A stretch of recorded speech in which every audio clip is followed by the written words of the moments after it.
Dalam nama Bapa, Anak dan Roh Kudus. Amin. Shalom dan selamat jumpa lagi ya. Apa kabar? Saya harap kamu semua pun baik. Dan Pari harap bila kamu dengar perkongsian, Padri akan kamu akan ambil Alkitab dan juga akan membuka dan baca ayat-ayat yang Padri sebut dalam perkongsian. Hari ini kita akan lihat tentang marah. Ini satu tajuk yang subjek yang kita semua pun ada pengalaman. Kita semua pun ada pengalaman dalam marah. Tapi hanya ada sedikit berbezaan sajalah. Ada orang yang kita kata, dia memang dia orang memang sabar tau. Dia sabar pun dia boleh kata kesabaran saya ada had. Kalau kamu jangan kacau saya, nanti kamu akan kena. Dia walaupun dia sabar, dia cakap ada had. Dia pun boleh marah. Tapi ada juga yang sebelum kita boleh cakap sesuatu, mereka sudah marah. Ini ada perbezaan sajalah, tapi kita semua pun dah marah. Ini bila kita cakap tentang marah, ada dua jenis.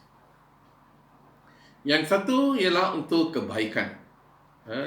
Seperti ibu bapa, mereka marah. Ini sekarang ni bukan saja musim COVID-19. Ini juga adalah musim ujian kesabaran ibu bapa. Ini memang ini adalah musim ujian kesabaran ibu bapa. Dulu anak-anak semua pergi sekolah, mereka pun pergi sekolah, bapa pergi kerja, kadang-kadang ibu pun pergi kerja.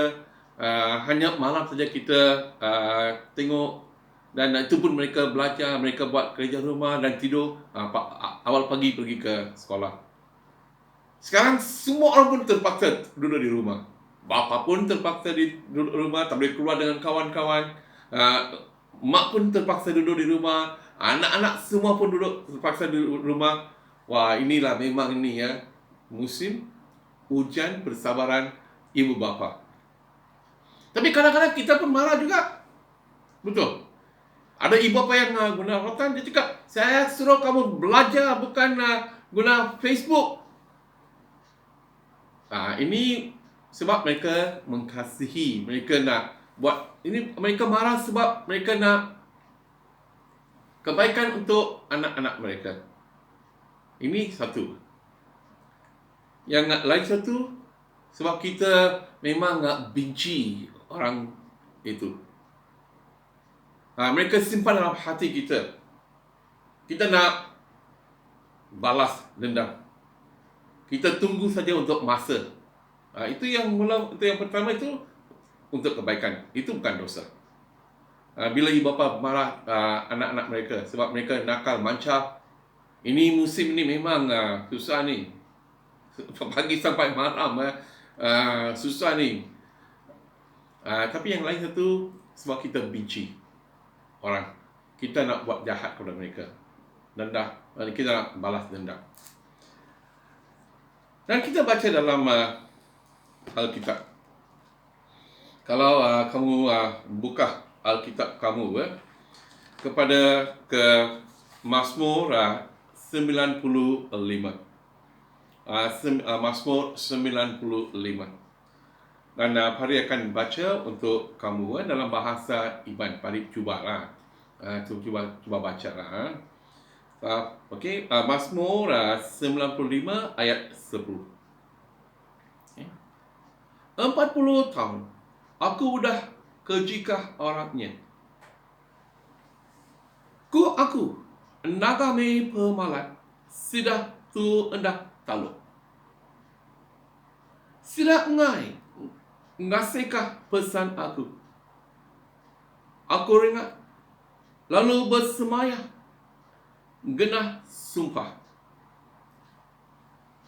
Dalam bahasa Malaysia yang ini Alkitab yang kita selalu guna di gereja. Ayat 10 selama 40 tahun aku muak terhadap mereka. Aku muak. Bahasa Iban kata kejikah.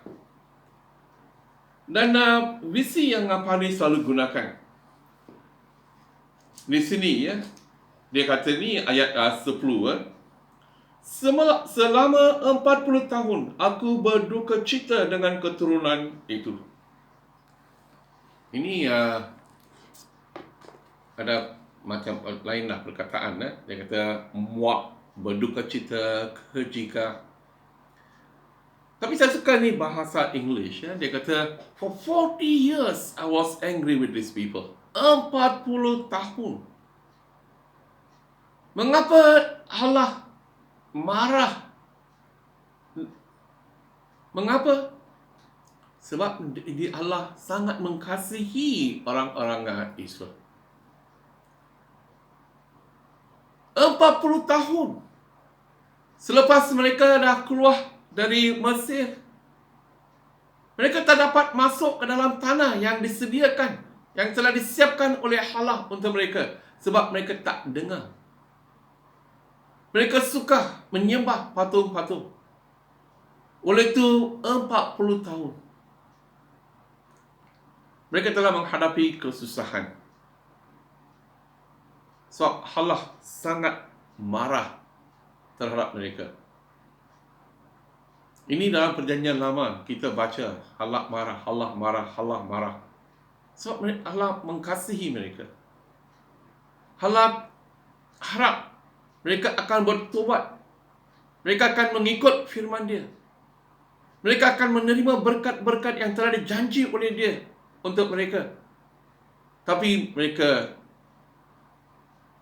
langgar perintah Tuhan. Dan setiap kali mereka langgar Tuhan, Allah pun marah. Seperti dalam keluarga lah. Bila kita suruh anak-anak tutup handphone, buka buku, mereka tutup buku, buka handphone. Mungkin mereka tak dengar betul-betul sangat.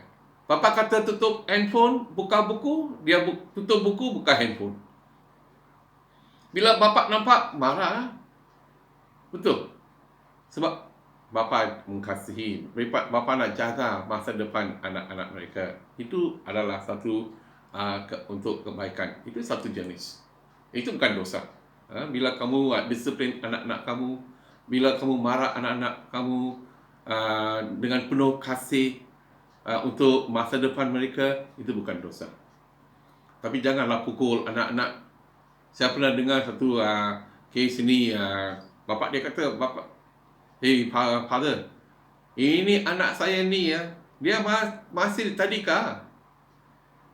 Dia kata, father, semalam dia nakal tau di rumah. Saya ambil rotan nak pukul dia. Bapa dia pun polis. Bapa dia pun polis. Dia kata, saya nak ambil rotan nak pukul anak. Tahu apa anak saya kata? Dia kata, bapa, kamu ni yang jangan pukul nanti saya akan panggil polis. Wah, anak taska dia kata, kalau kamu pukul walaupun kamu polis, saya tak kisah. Saya akan nak panggil polis. Ini jangan salah gunakan kuasa sebagai ibu bapa kan. Kita bukan kita jangan pukul anak-anak tanpa sebab. Kalau kita nak marah untuk kebaikan mereka. Tapi yang lain satu adalah untuk membalas dendam. Kali akan bagi dua contoh daripada Alkitab. Tolong buka ke Kejadian. Kejadian 4. Okey. Ini tentang Kain dan Habel. Dengan Kain dan Habel. Dua orang saja.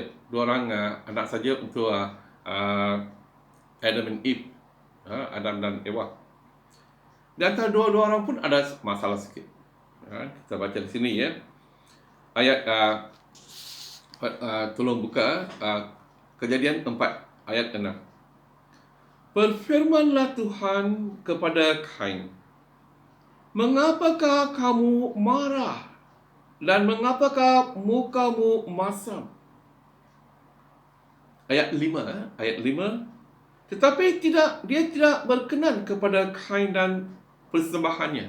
Mereka dua lah, adik-beradik mereka telah buat persembahan kepada Allah. Tapi Allah telah menerima persembahan Abel dan dia tak menerima persembahan. Kalau kamu nak tahu mengapa, baca Ibrani.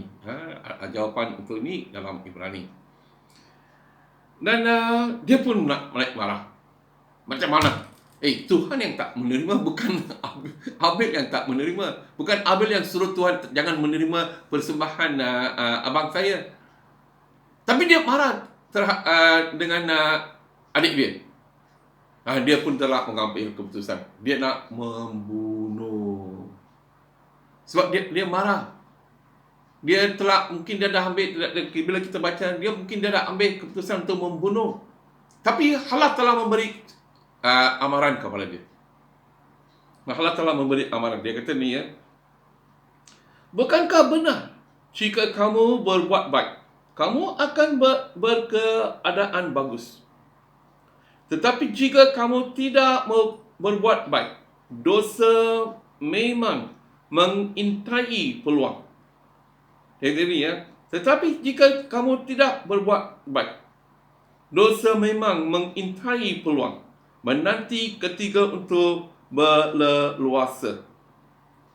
Allah telah membagi tahu. Dia bagi amaran you jaga. Ini dosa dekat pintu kamu. Allah sudah tahu, dia sudah ambil keputusan untuk membunuh adik sebab dia marah. Allah cakap jangan. Dan kita terus baca dan ayat 8. Namun demikian, Kain berkata kepada Habil, adiknya, mari kita pergi ke ladang. Semasa kedua-duanya berada di ladang, Kain menyerang Habil, adiknya, lalu membunuhnya.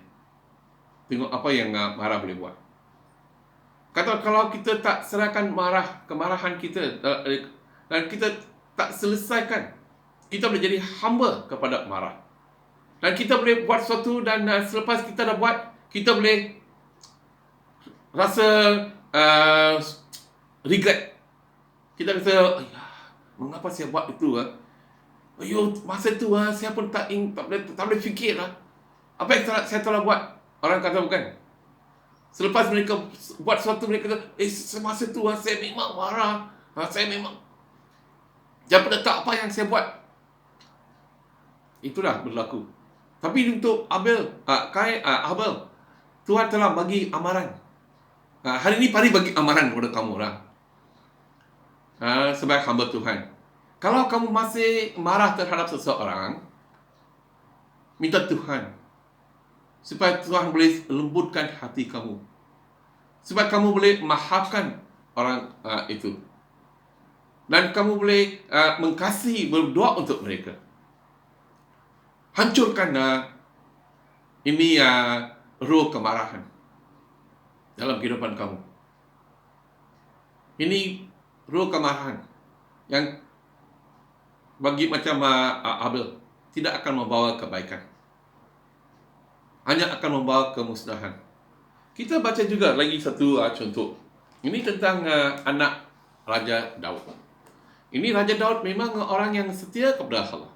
Setia kepada Allah. Tapi anak-anak dia memang macam tak tahulah macam apa yang telah jadi. Mungkin Raja Daud memang sibuk dengan hal-hal kerajaan. Tengok, ini tentang dua orang anak. Tolong baca, kalau kamu nak tahu cerita ini, baca. Ini satu yang baik. Ini satu cerita yang baik untuk pemuda-pemudi. Ini baca ni. Ini Pari akan baca untuk kamu. 2 Samuel 13 ayat 14. Okey, Pari akan baca untuk kamu. Meskipun begitu, Hamnon tidak mau mendengar kata-katanya. Itu kata-kata Tamar. Dia lebih kuat daripada Tamar, sehingga dia memperkosa Tamar dan menidurinya. Wah, dia telah buat satu yang salah. Okay, dia telah merugul Tamar. Okay. Dan ayat 20. Ayat 20. Mari baca. Maka bertanyalah Absalom, abang Tamar, kepadanya, adakah Hamnon abangmu menyentuh engkau? Sekarang tenanglah. Dia sekarang tenanglah, adikku. Dia abangmu. Jangan kau masukkan perkara ini di dalam hati. Dia tengok, ini macam nasihat yang baik juga. Absalom dia, janganlah. Dia abang kamu. Jangan simpan ini dalam hati. Jangan simpan dalam hati. Kadang-kadang kita boleh bagi nasihat kepada orang lain. Jangan simpanlah hal itu dalam hati. Maafkan sajalah. Maaf saja. Jangan simpan. Tapi Absalom telah simpan perkara itu dalam hati dia. Dia nak balas dendam. Dia nak buat sesuatu kepada Amnon. Dia ayat 23. Setelah 2 tahun berlalu. Wah, tengok 2 tahun dia simpan dalam hati dia. Apa yang Amnon telah buat kepada adiknya, Tamar. Sekarang abang dah kata saya mesti buat sesuatu yang kepada Amnon. 2 tahun. Kadang kita pun simpan dalam hati. Sampai kita pun jadi hamba kepada marah. Kadang-kadang kita simpan kemarahan dalam hati, ya. Sampai kita pun hilang damai sejahtera yang Allah telah memberi kita melalui Yesus Kristus. Setiap kali kita tengok orang itu, kita benci. Kita tengok muka mereka. Setiap kali kita tengok mereka, macam kita rasa macam bukit batu berapi, ya, yang akan meletup. Kita takut saja. Tapi dalam hati kita itu api yang tetap bila akan meletup. Ini kita jadi hamba. Kita akan hilang damai sejahtera. Kalau kita simpan dalam hati, kita nak ambil balas, buat sesuatu, balas dendam. Kita simpan kemarahan dalam hati kita. Kalau kita baca di dalam Alkitab, ini Paulus, dia bagi satu nasihat yang baik kepada kita. Kadang-kadang di dalam keluarga pun tak payah orang lain. Kadang kita dengar, Kak ni, oh, saya dah cerai suami, ya. Saya dah cerai isteri saya. Itu isteri yang pertama. Itu yang isteri yang kedua. Itu suami yang pertama. Mengapa? Tak boleh tahan fasa ni, ya. Selalu balik ke rumah lawan.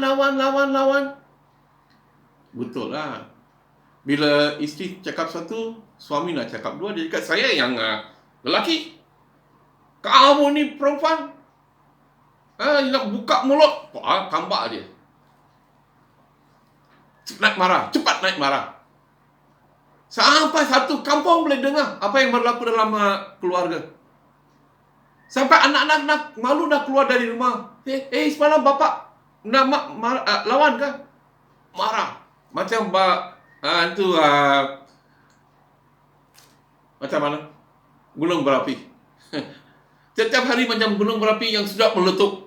Tiap-tiap malam, boom, boom, boom. Semua satu kampung sudah tahu. Itu macam gunung berapi keluarga itu. Itu bukan sikap Kristian. Macam mana kita jadi saksi untuk Yesus? Tapi depan rumah kita ada salib. Depan rumah kita ada gambar Yesus. Bila masuk dalam rumah ada salib. Tapi kehidupan kita macam gunung berapi. Tak boleh tahan. Tak boleh kontrol kemarahan kita. Kita mesti belajar untuk disiplin. Kita mesti mau jaga. Kita mesti mau jaga diri kemarahan kita. Itu yang Paulus dia tulis dalam ayat 26. Efesus 4 ayat 26. Efesus 4 ayat 26.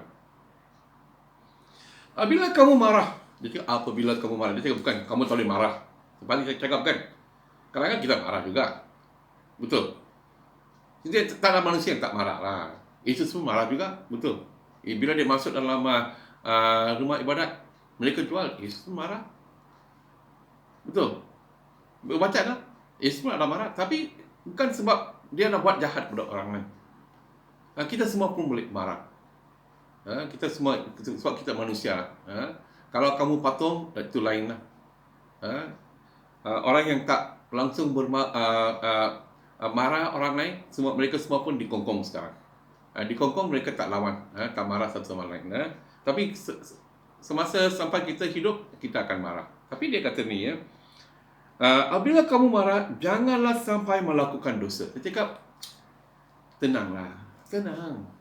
Saya tahu kau boleh marah, kau manusia boleh marah, tapi tenang. Jangan bagi peluang kepada roh jahat. Kamu jangan bagi peluang kepada dosa. Marah, tapi selesaikan. Ya, okey, minta maaf lah, minta maaf lah. Boleh peluk isteri lah, cakap minta maaf lah. Kalau suami isteri boleh berpeluk lah.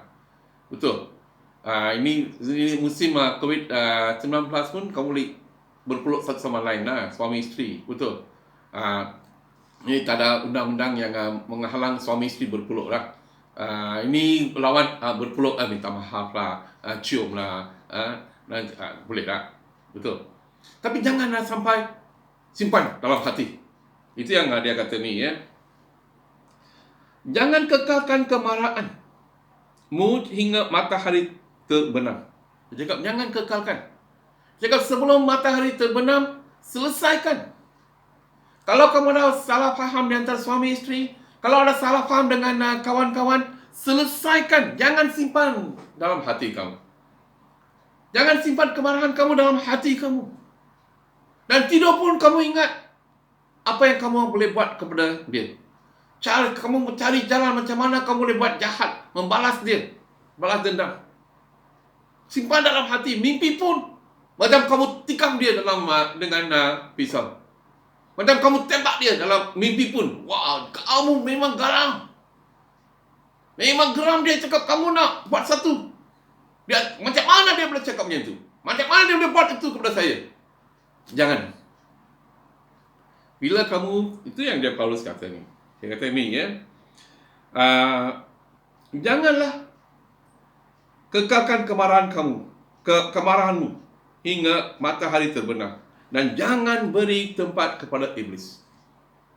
Kalau kamu simpan, kamu tidur dengan kemarahan terhadap isteri, suami, mak mentua, dengan jiran, dengan rakan-rakan yang sekerja, tidur pun kamu sedang bagi peluang kepada roh iblis. Kita mesti belajar. Jangan simpan kemarahan dalam hati kamu. Kita mesti sebelum matahari terbenam, sebelum kamu tidur, dalam telefon, minta maaf. Sekarang ada video call. Kita panggil, gunakan, minta maaf. Senyumlah sikit. Kalau gigi palsu pun pasang balik dan senyum sikit dah. Cakap minta maaf. Sayang, salah, minta maaf. Jangan marah lah. Jangan marah. Nanti kita pergi makan kolomi lah. Nanti kita pergi makan laksa Sarawak lah. Kita boleh lah. Jangan marah, jangan marah. Sebelum matahari terbenam. Itu yang lagi satu nasihat yang baik yang diberi oleh Yakobus. Yakobus 1 ayat 19. Saudara-saudara yang ku kasihi, sebagaimana kamu tahu, seseorang haruslah cepat dengar. Bila orang cakap, dengar. Cepat dengar. Bila isteri cakap, cepat dengar. Ini kadang-kadang masalah suami lah. Ini kadang-kadang isteri saya pun kata, saya cakap pun kamu terdengar tak? Saya cakap, kamu terdengar tak? Ini masalah ini semua suami pun masalah yang sama saya ingat lah. Dia kata, cepat mendengar. Dia cakap, lambat bercakap. Kalau dia cakap satu, dengar. Dia cakap satu, saya mau cakap balik. Dia suara dia tinggi, saya nak lagi tinggi. Dia kata, lambat. Biar dia cakap apa dia cakap, dengarlah. Okey. Dan lambat menjadi marah. Lambat. Itu maksudnya cepat dengar.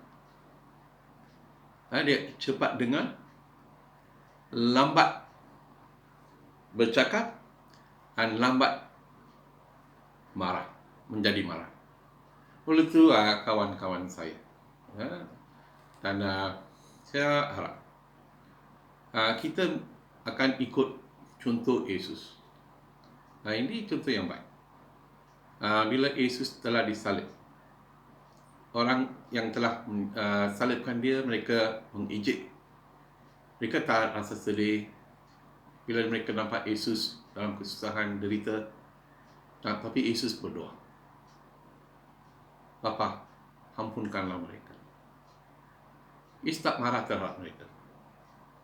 Bila Stefanus direjam di Kisah Rasul-Rasul 7, dia tak minta Allah hantar api daripada syurga. Dia minta, Bapa, maafkanlah mereka. Dan melalui sikap dia, Saulus yang telah menjadi saksi, telah menjadi Paulus. Mungkin hari itu, bila dia nampak cara Stefanus menerima hukuman, cara dia mati, dia pun hati dia pun dah lembut. Oleh itu, sebagai Kristian, jangan simpan kemarahan dalam hati kamu. Jangan terhadap suami ke, isteri ke. Kalau kita boleh maafkan, tapi kita pergi ke jabatan perkahwinan untuk cerai. Kalau kamu pergi ke jabatan perkahwinan, pergi untuk kahwin sajalah. Itu kita pergi. Kalau seorang Kristian pergi ke jabatan perkahwinan untuk cerai, itu akan bawa malu kepada nama Yesus Kristus. Jangan bagi alasan. Saya tak boleh tahan suami saya, tak boleh tahan isteri saya. Kalau kau boleh selesaikan masalah kamu, kemarahan kamu, sebelum matahari terbenam, kehidupan kamu pun akan berubah. Setiap hari akan jadi satu hari yang baru, penuh dengan kegembiraan, penuh dengan sukacita, penuh dengan cahaya. Dan kamu boleh jadi cahaya dalam kehidupan orang-orang yang lain yang belum kenal Yesus. Oleh itu, kuburkan kemarahan kamu. Kalau itu bukan untuk kebaikan orang lain. Kalau kamu nak ingat, saya nak balas dendam, saya memang benci dia, saya suka dia, satu hari saya harap dia akan mati. Kita tak berdoa macam itu. Kita Kristian, kita berdoa, Tuhan berkatilah musuh dia. Walaupun saya tak suka dia, dia tak suka saya berdoa, Tuhan akan berubah, akan mengubah fikiran saya terhadap dia, supaya saya boleh mengasihi dia. Kalau dia tak suka saya, tak apa, saya berdoa, Tuhan akan memberkati dia. Kita berdoa, kita belajar mengasihi. Kita jangan bagi peluang kepada roh iblis melalui kemarahan kita. Tuhan memberkati, dan Tuhan terus melindungi kamu dan keluarga. Dalam nama Bapa, Anak dan Roh Kudus.